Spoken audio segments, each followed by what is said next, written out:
Hey guys, welcome to my summer kitchen. I think this might be the first time all summer that it's been completely clean all at one time. It's been a long time since we've walked through the kitchen together. In fact, I don't think you guys have seen a lot of the renovations that we did last winter. We're still not all the way done, but considering where we started, check out that picture there. That's where we started. Isn't that amazing?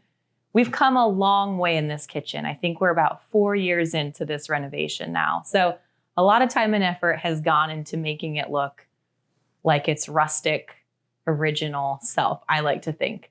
This kitchen was part of the original house here, which was built in 1909. At least that's when it was registered. It was a fruit shack, basically. We're here in orchard country. So who knows how this kitchen has been used over the years. I feel like every time we peel back a layer, we find another part of its story. So where do we even begin?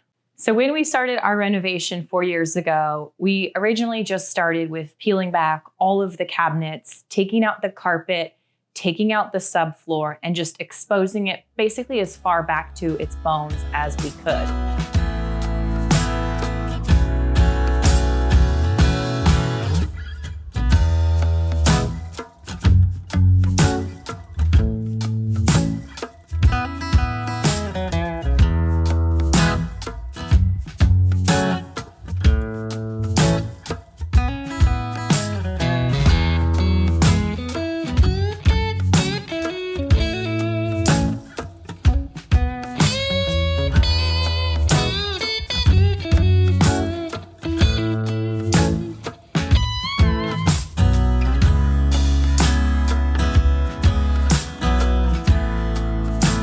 And that was a good stage. It got it workable and usable for our family. But then as these things go, the more that we use this space, the more we realized we needed to shift things a little bit more.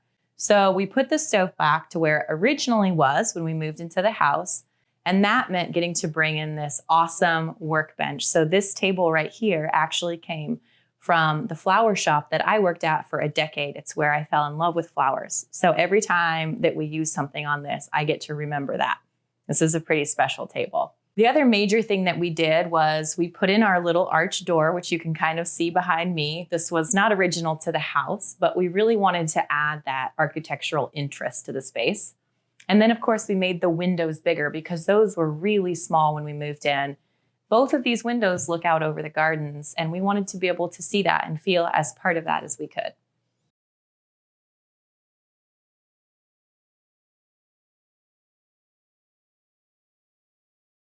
And then we added this window next to the door to just let in as much light. This kitchen is the heart. This is where everybody in the family is all the time, which is why we added the 2 cushy seating chairs here, because somebody's always in there reading or hanging out, or when guests come over, it gives them a place to sit down with a glass of wine while we finish supper. So it took a couple of years, but I'm really happy with the setup as it is now. Now, one of the big questions we get asked about our kitchen is, where's your refrigerator? It's downstairs. So if you haven't checked out our videos on our root cellar and cold room, make sure you do that. We have an 8x8 walk-in cooler down the stairs here, which you kind of can't see. It's in an unfinished part of the kitchen, which we'll talk about in a minute. So that's where we keep our major refrigerator stuff. And then I have a little refrigerator underneath my butcher block here for just keeping a few things on hand for when I'm cooking.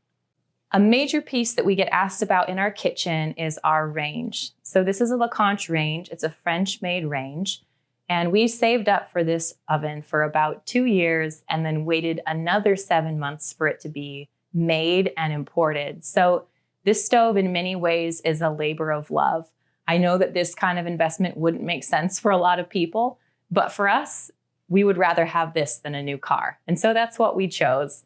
I don't regret it for a second. A lot of times both ovens are going and all 5 burners are going, so it's very well loved. And my hope is that future generations will get to enjoy it as well. It'll keep earning its keep here in the kitchen. Okay, let's talk for a second about the walls, because the walls are probably my very favorite part of the entire renovation. So when we took stucco off the walls to just see what was behind it, we found this amazing shiplap. It was in pretty rough shape. Newspaper had been like glued to it. So we had to do a lot of wetting and a lot of scraping. It was dusty.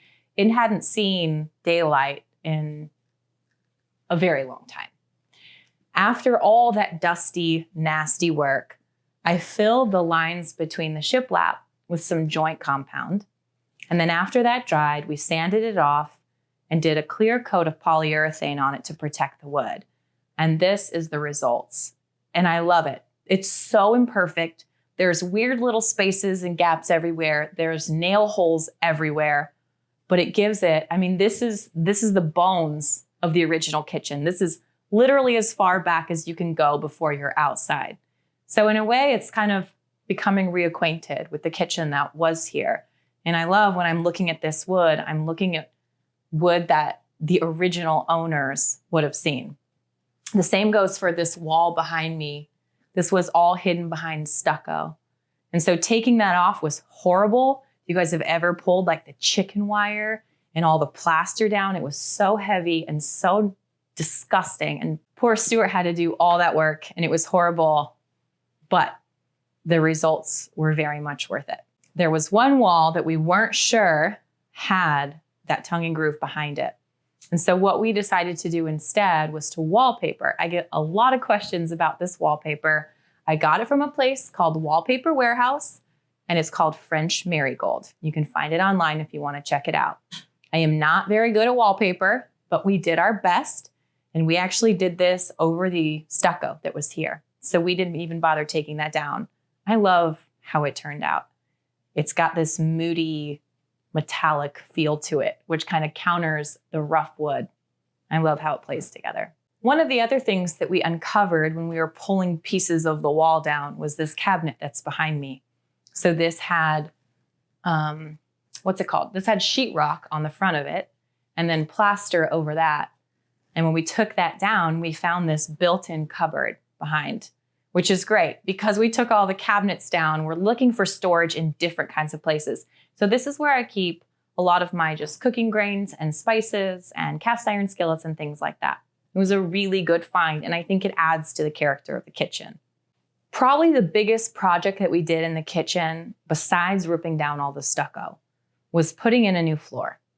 So when we moved in, this was carpet. And underneath that was a platform floor that they had built to level out the floor. On top of that was a couple layers of linoleum. So it was a lot to haul out. I feel like demo took 75% of the time. But what we were left with was just these wood plank floors, and we lived with those for a couple of years. But after that, we decided we wanted to do something a little bit more polished and a little bit more finished. And I had my heart set on this terracotta tile. I'm crazy about terracotta. And when I would go back to my design books over and over, poring over what kind of floor I wanted to bring into the kitchen, it was always this terracotta. So I found a dealer on Etsy who imports old floors from France. And that's where we got this floor. It was another one of those things that we had to save for. We had to wait for about 6 months for it to be shipped in. And it took us a solid week to put in. It was really hard. And I wouldn't want to do it again. But the result, of course, is this awesome looking floor that really catches your attention when you walk into the kitchen. So the pain was worth it.